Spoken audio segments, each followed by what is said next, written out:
and welcome back to the best podcast on YouTube, some would say, The Amber Wave Show. If you haven't already, please like and subscribe. We're en route to 100 followers already. 100 followers. So please like and subscribe so we can reach that milestone. Anyway. I'm James, this is Stephen, we are your hosts.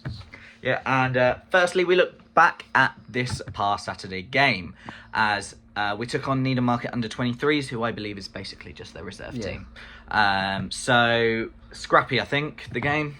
Yeah, it wasn't great. Our performance just wasn't as good as it has been in previous games. I think we got very lucky to get 3 points out of that because it came from that penalty towards the end of the game. But overall, I think Needham will be disappointed not to come away with a point. Yeah, and it's one of them where you will find that the best teams find a way regardless. Yeah. And Yarmouth found a way. Yeah. The game was Yarmouth dominated throughout. Yeah, 100%. The majority of shots, the majority of passes, possession, all of that stuff was the majority of Yarmouth. We did start the game strongly, knocking on the door just relentlessly, but unfortunately a lot of the shots were either wide or straight at the keeper. Yeah. We were attacking the 4G end, where the 4G pitch is, in the first half. Nothing really of note happened. There was one big chance though. It was a shotcom cross, I believe. Do you remember who it was? Because I can't remember who it was. One of the Yarmouth players, a shot cross come shot across the face of the goal, and it rifled off the left-hand side of the upright. I want to say it was like Halliday. It might have been if it's on the Halliday. right side, it was either Halliday, because he might have done it. It very well could have been. Yeah. But we have the highlight for you just here. Soften. Ball in now. Halliday. Oh, off the post! What's a goal? That would have been by Tyler Halliday. That would have been so. Other than that, the first half finished 0-0. It wasn't really much else. Second half started pretty much identical, didn't it? Again, but we had even more passes, even more shots, even more possession, but it did not seem to want to go in. And I don't think we worried the keeper. Don't think we worried him too much. A lot of them were quite like at him, tame shots. In the 70th minute, it did feel like we were going to have one of those days where it was just never going to go in. Never going to go in.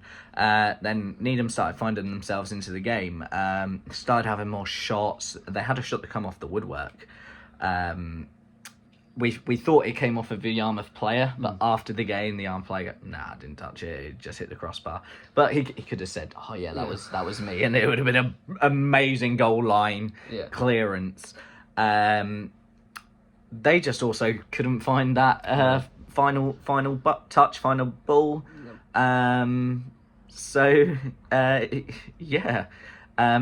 Into stoppage time, they were relentlessly knocking on the door again and again and again. Yarmouth being finally in the 93rd minute of it, 3 minutes into additional time of 6.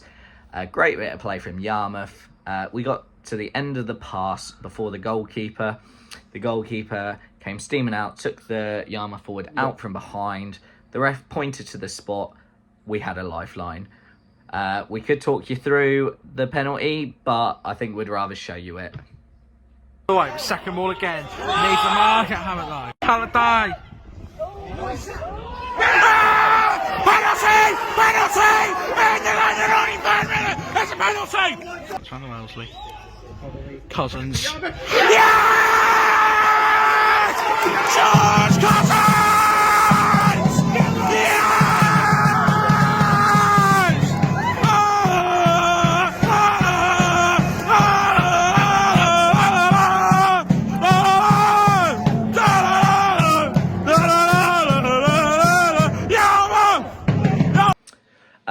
So as you see, we scored the penalty. A huge weight lifted both on and off the pitch.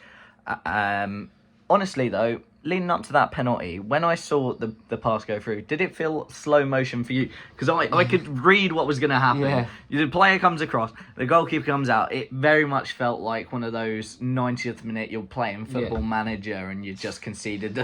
And the highlight comes on. The highlight comes on, you're like, But no, yeah, that's how it finished. It finished Great Yarmouth 1, Needham Market 0.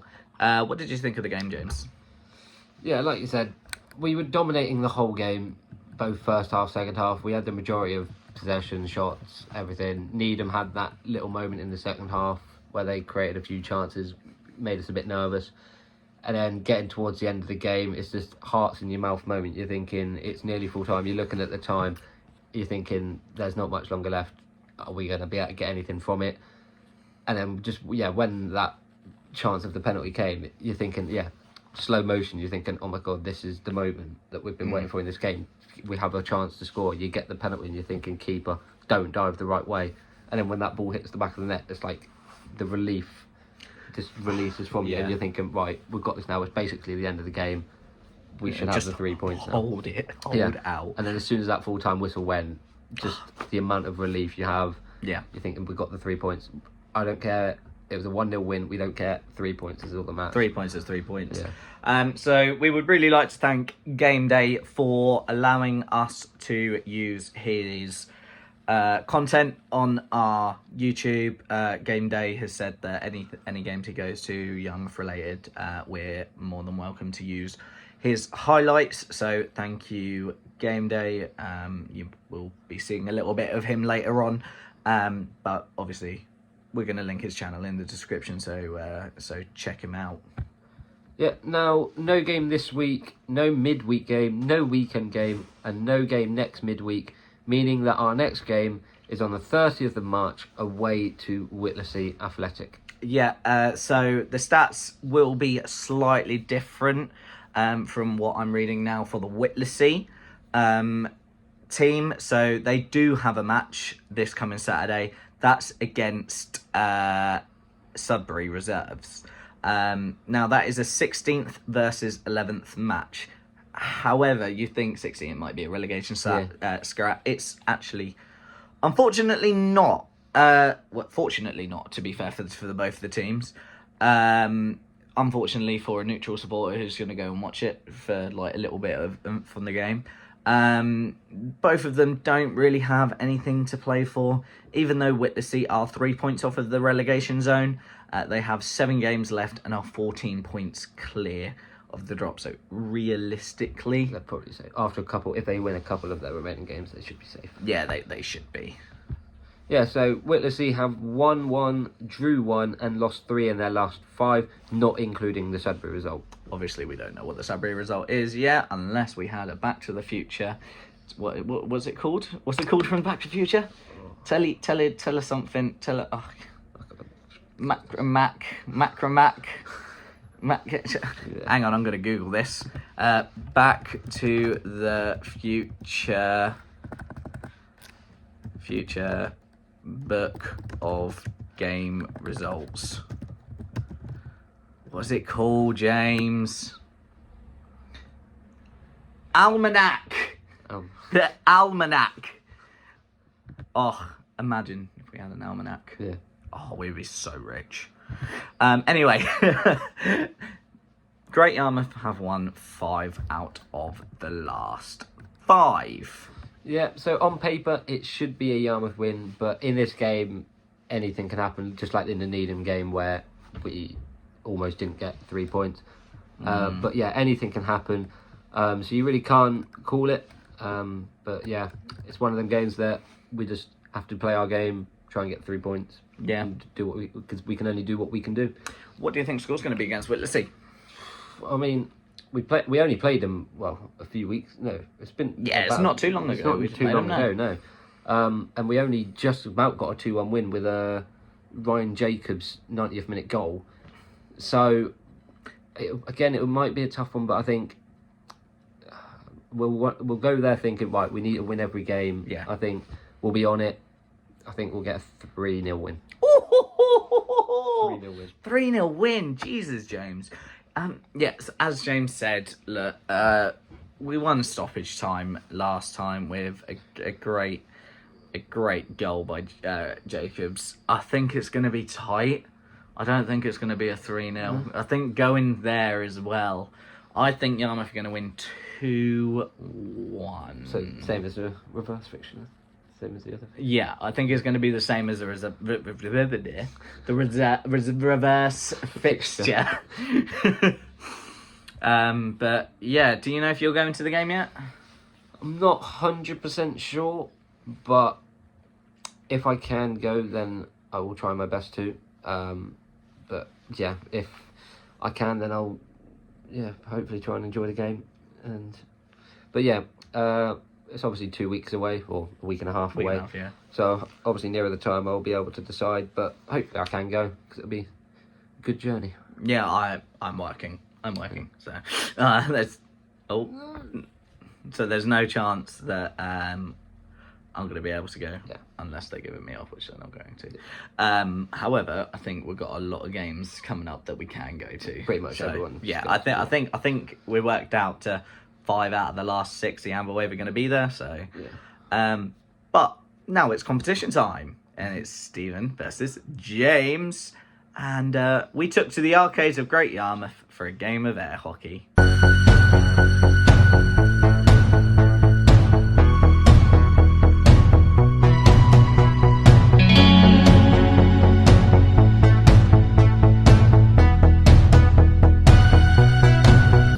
Okay, so this week's challenge, we're in the arcade, so we're going to have a 1v1 best of 1 air hockey. So here we are at this Amber Wave challenge. James kicks us off, nearly puts it in his own goal. It's now Stephen's possession, being blocked. Just hit the side in the middle there. And it's 1-0 Stephen. It's 1-0 Stephen. First to 7. Oh, it's gone flying, man. Okay, but we're still going. Blocked by James. Just Stephen still with possession right there. Just into the corner. And oh, it's an own goal. It's 1-1. Oh my. It's 1-1 now. Stephen gets possession. Oh, it's in. Straight off the bat. It's 2-1 Stephen. Everett now. Oh, it's gone in again. 2 aces in a row. Unbelievable. Blocked by James. Everett still controlled by Stephen. Now it's being controlled by Everett thanks to the middle. Still Everett. Just on the corner now. Oh, being blocked there by Everett. Everett trying. Being hit to the corner. Doggett's got it now. Everett just not hard enough. And Everett. Oh, it's an own goal. It's 3-2. To Stephen, oh, he nearly put it. Oh, it's 3-0.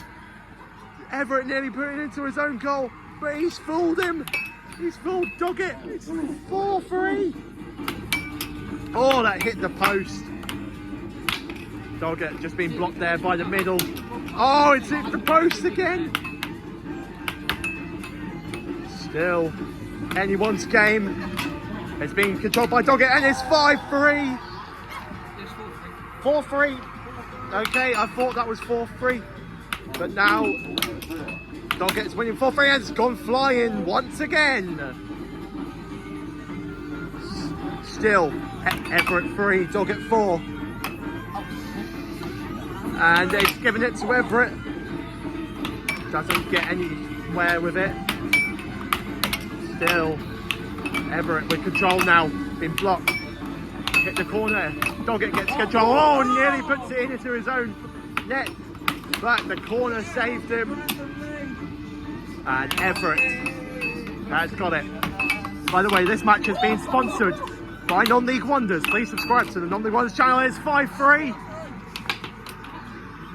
On the road to 600, maybe to 700, depending on when this comes out. And it's 5-4. Halfway down on time. And it's gone out of play. Stephen Doggett just been blocked there by Everett. Still anyone's game. Oh, it's 5-all. It's an own goal. Unbelievable. Doggett tries for it. Being blocked there by Everett. Oh, 6-5. 6-5. Doggett needs one more to win, to make it 4-2 into the challenge lead. Into the challenge. Oh my, this is close. Oh, he's been blocked. It's going to be next point. Will Everett get the draw, or will Doggett win it to make it 4-2? Being blocked there by Everett. Oh, he's won it! Stephen Doggett has won it. It's now Stephen 4, James 2 in the scores. Back-to-back 7.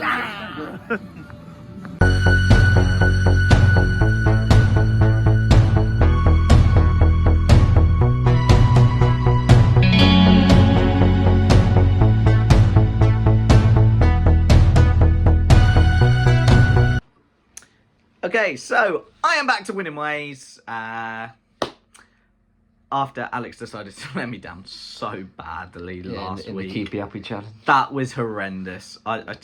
Thing is, I talked to James, I talked to Alex, I said, look, I can't do it. I can't do the challenge this week. My body's in no fit state to do anything. Alex, you're going to sub in for me. And I thought Alex would at least try.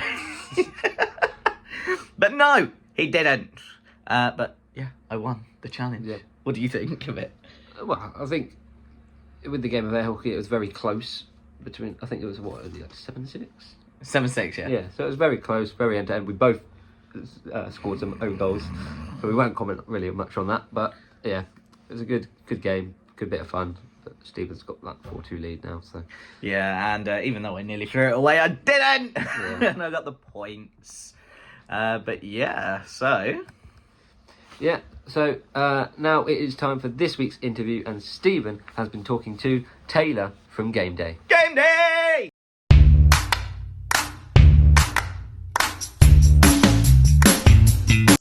Thank you, Taylor, for coming on the show this week. Taylor is better known online as Game Day, brilliant YouTuber that vlogs football games with some amazing content. We're going to put his link in the description down below. Now, Taylor, what gave you the idea of starting vlogging football games? Well, the idea came from watching other people do it. I was already going to football games anyway, just without vlogging them, and going to watch those different teams. And as I had nothing else better to do, it was more just a hobby, to keep my mind occupied, something to do. I was very interested, always interested in football analysis, so it was great to go to these games, watch them, and then give my thoughts on them. And yeah, I like to share all the different places that I was already going to, but showing it to the wider world. Oh, fantastic. Yeah, so obviously you've had some amazing games that you've vlogged this season. I've got an idea in my mind already, but what has been the best game that you have recorded? Yeah, well, I know you mentioned this earlier. I mean, there's a few that do spring to mind. I mean, in terms of Yarmouth, the Framlingham game's got to be up there. Yeah. Certainly. If I was to pick a top three, there's probably three I've got in my head. The Framlingham game would be in the top three. Derby versus Peterborough, which was a mad game that finished 3-2 at Peterborough with a last-minute winner. Boo. I think this game I recorded this season was in the FA Cup, when I was in the Aldershot away end, and they won 7-4 at Swindon. Ooh. After being 7-0 up. So to watch a non-league team go 7-0 up away at a football league team, yeah, they pulled it back to 7-4. But that was crazy, just in terms of the scoreline. In terms of the atmosphere, I think the Framlingham game for Yarmouth certainly has to be up there. I've not seen any limbs like that at a non-league game like that before. That was just, when that second goal went in, that was crazy. Yeah, I remember coming away from the game with the biggest headache ever. There were some proper weirdos jumping off benches as well. Yeah, I think some guy was wearing a "Are you human or bloater" top. Yeah. So it's safe to say that you're now a bloater. Why? Well, I mean, the Framlingham game was probably what sealed the deal for me. I did a few Yarmouth games before that, of course, but it's just such a nice place to be. I mean, first of all, the atmosphere that you and the rest of the Amberwave create is fantastic, but you're all just such nice people, and, I go to a football game to have fun, be with mates, and at the end of the day, just have a good time, and watching great Yarmouth, win or lose, really. I mean, they've won every game I've been to so far, so I've been quite lucky in that regard. But it's just nice to go to a football game, be with nice people, have a great time. And yeah, that's why it's just so you don't get that at every football club you go to. You know, some football clubs can be quite toxic, but you just don't get that at Yarmouth because everyone there is just so lovely. Oh, lovely. Thank you. So, who has been the best player that you have watched? Who do you think your player of the season so far is? Well, I'd probably have to say Louis Duffield. I mean, you know, Yarmouth's got so many talented players. I mean, obviously Mitchell Belmar pulled off some fantastic strikes, but when the ball goes to Duffy's feet, you just think something special is going to happen here. And the Framingham game again is a great example. You know, last minute of the game, gets the ball, dribbles past a few of their players, and bangs it in the top corner. So I know we scored 5 in one game away at least as well earlier on in the season. So yeah, it's obviously full of fantastic players because they're doing so well. Sam Adams at the back, you know, fantastic. You know, Cousins has got loads of goals. Belmar. But I'll have to say Louis Duffield because yeah, he just does some special stuff when he's got the ball at his feet. Oh, he's such a special player. You mentioned Sam Adams. There's a bit of trivia knowledge that Sammy Adams was in the reserve squad last season. He was a striker. I would not have thought that watching him this season because I mean he's just an absolute rock at the back and just key to everything. You know, so yeah, if he's not playing well, I feel like the defence would struggle. I wouldn't know because every time I've watched him, he's only played fantastically. But you know, such a key man at the back, and again, Framingham game in particular, he kept a 36-goal striker quiet at Max Willett. So yeah, it's fantastic. Yeah, so Yarmouth, we are 3 points clear at the top. Same games played as Framlingham. Framlingham do, however, have a much superior goal difference, which equates to, I think it's 17 goal difference. So that's basically a point. So they're 3 points behind us. We've got what six games left, I believe. Where do you think Yarmouth is going to finish? I think Yarmouth will finish top. I mean, I was with a couple of us last night watching Framlingham, and I just don't think they've got it in them. I think the game between Yarmouth and Framlingham was the decider, and I know a lot of us said at the time whoever won that game would win the league, and I just think that defeat has knocked the stuffing out of Framlingham. I can't see them winning every game for the rest of the season, whereas I can see Yarmouth winning every game. I think that 3-point gap will only get bigger because Yarmouth got the easier fixtures, and they were just such a good run at the minute. Even like games at the weekend where they weren't playing as well, they still found a way to win, and that's what the best teams do. They find a way to win. Yeah, fantastic. And yeah, so Thurlow non-Premier hopefully next season.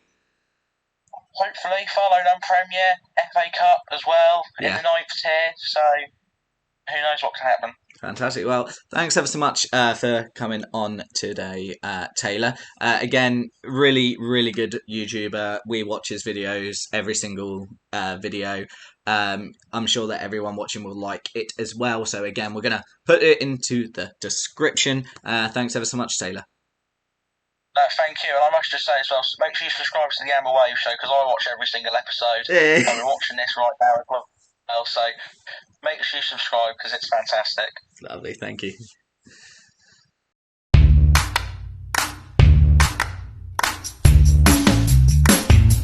It's game day! Yeah, what an interview. Is a good interview from them. Yeah, I really enjoyed it. Taylor's really, really good. Such a nice guy as well, sort of joining the Amber Wave. I think he's slowly merging his way in. He's integrated. But yeah, I think he's such a lovely bloke. But now that is another episode done. Remember to please like and subscribe to the channel. Yeah. So please like, subscribe. Also, follow us on our socials if you haven't done already. Our Twitter handle is @AmberWaveGY, and our Facebook is basically the Amber Wave. So if you search us on that, you'll be able to find us. We're also on TikTok now. Yeah, finally. Again, after TikTok decided that the last account they didn't want. The last account TikTok has decided that we can't do anything on. We're basically locked out of it. We can't post videos. We can't like videos. We can't follow people. But we still have access to the account, so I don't know what's happened there. But we got a new one. So if you search the Amber Wave Show on TikTok, you will find us and some football clips of Yarmouth. Other than that, I hope you have enjoyed. James hopes you enjoyed as well. Moon hopes you enjoyed as well. Hello, baby. Other than that, we'll see you in the next episode.